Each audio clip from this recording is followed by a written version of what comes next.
Hello, as requested, my Lady Poison gin making demonstration.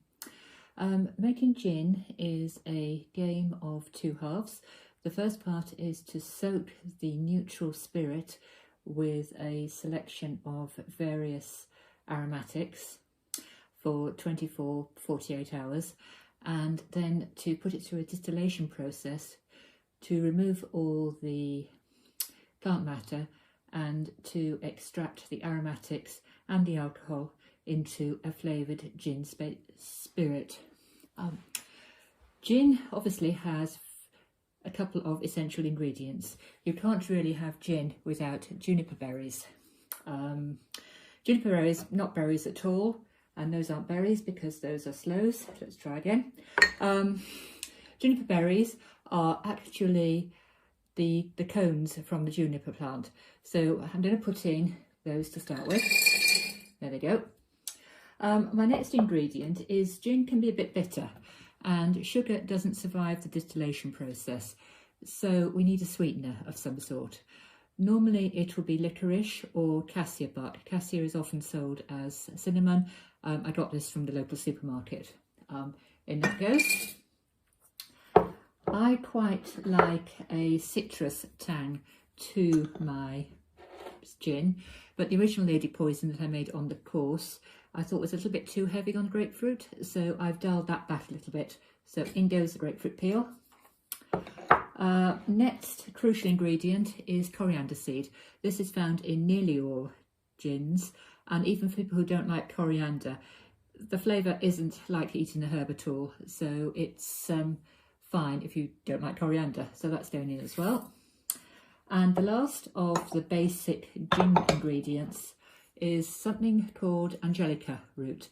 This is, I bought this from a local herb shop actually. This is a binder. It helps all the flavours meld together to make a harmonious whole, so that's going in as well.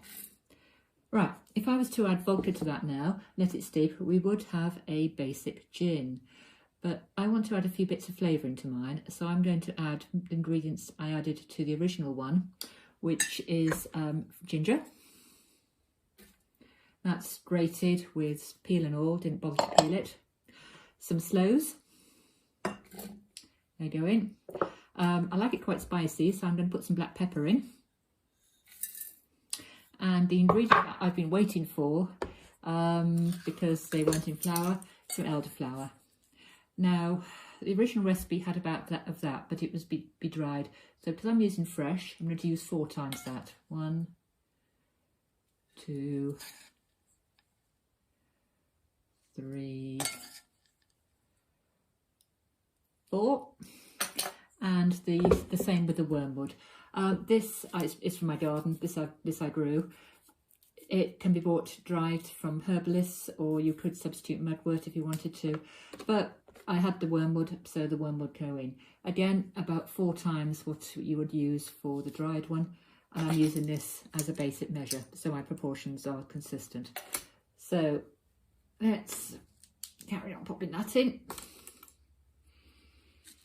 There we are. I think that'll do. I quite like wormwood. I might put a bit more in. There we go. Fine. So there's my basic gin mix. All I have to do now is top it up with some vodka.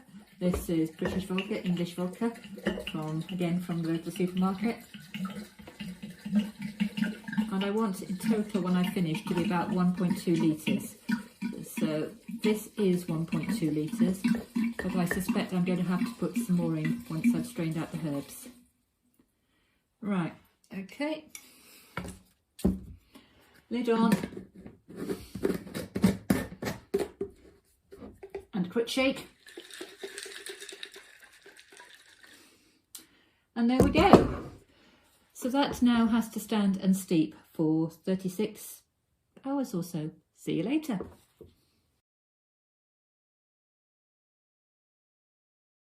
Hello and welcome back to part 2.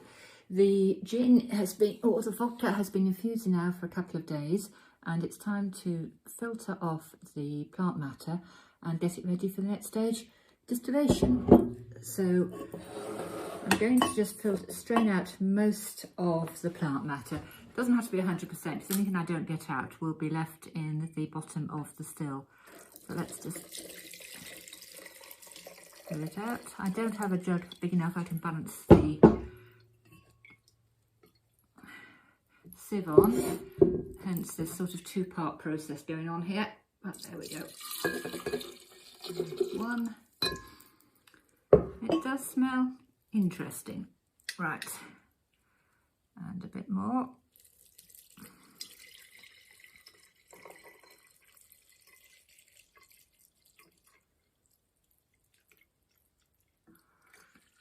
There we go. Getting that.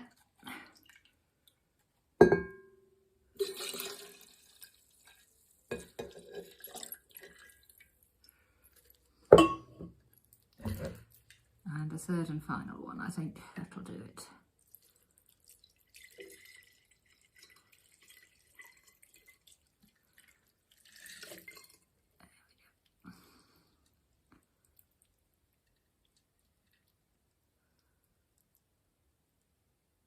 There we go. Right, okay. Shake the last bit out of the liquid. Put that back in that way. And that can go ready. So this is the vodka with the herbal infusions.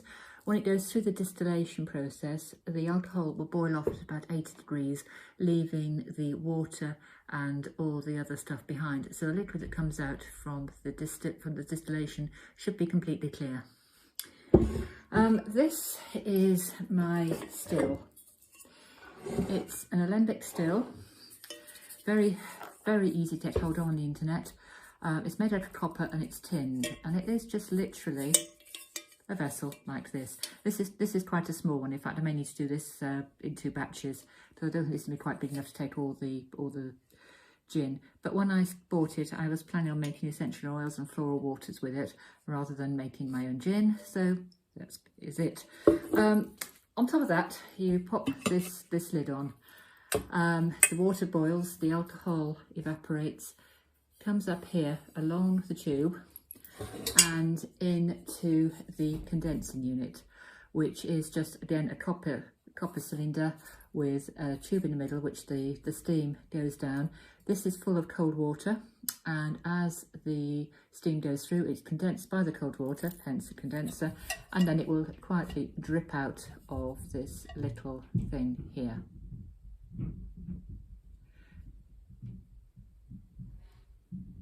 Oh, I just wonder what that noise was. We got the wind is blowing here, and it's actually blowing the plants against the window. Thought for a moment something strange was going on upstairs. Right, so end of part 2. I'm now going to set up the apparatus, and we'll start part 3, the distillation. See you later.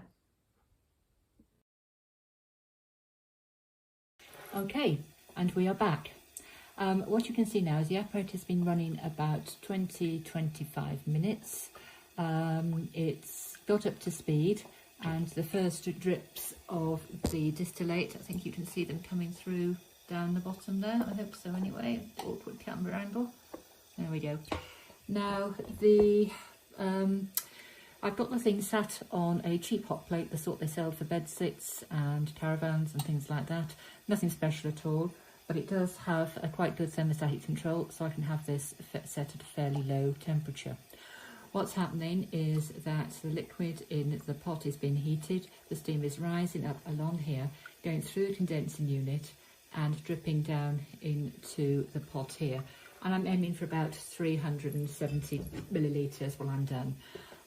Very hard to get the water balance in and out accurately, and I've got it running slightly too fast out, but I'd rather top it up from the jug every so often than have a flood over the kitchen. So you can see my rather Heath Robinson method of keeping the thing cool. But if you don't change the water frequently like this, then the whole thing just gets too hot and the condenser doesn't work properly. So we have the first distillate that came off. I got here is got about the first 10 millilitres.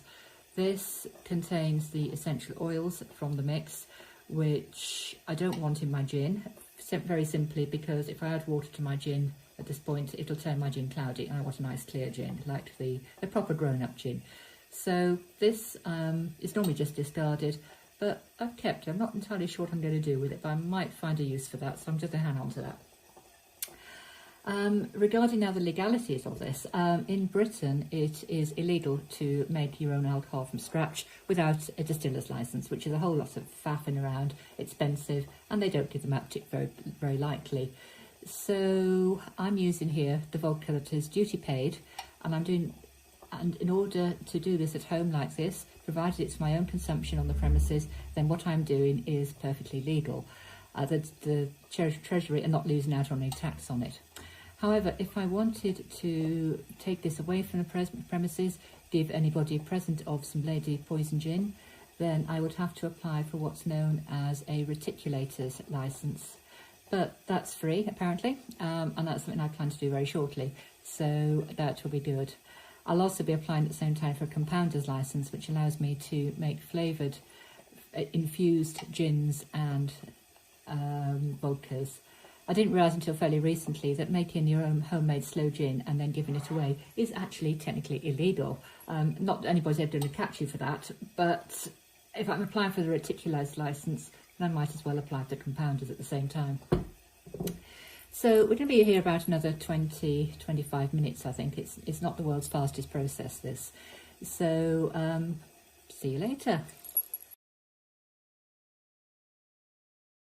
Right, on the final leg here, I have in my pot now 370 millilitres of gin. This is going to be about 80% alcohol, so it's really too strong, unless you really like your gin strong. So I'm going to dilute it back down. Sterilised gin bottle. There we go.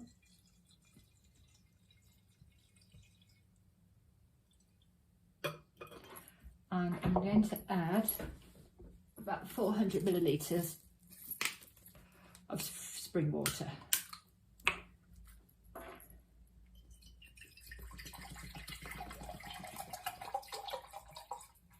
And this is where I hope my bottle is actually going to be big enough.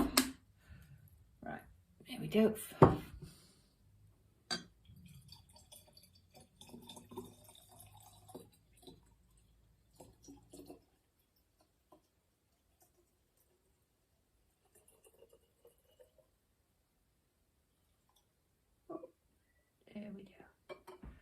There we go. Now, let's do the seal it up.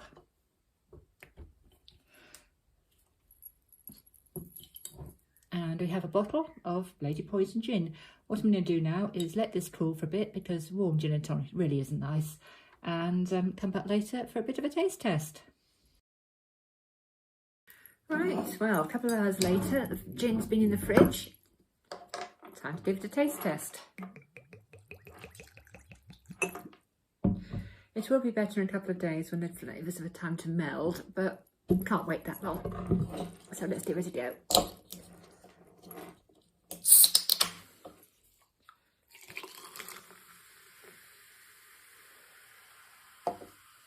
Right, cheers. Cautious sip.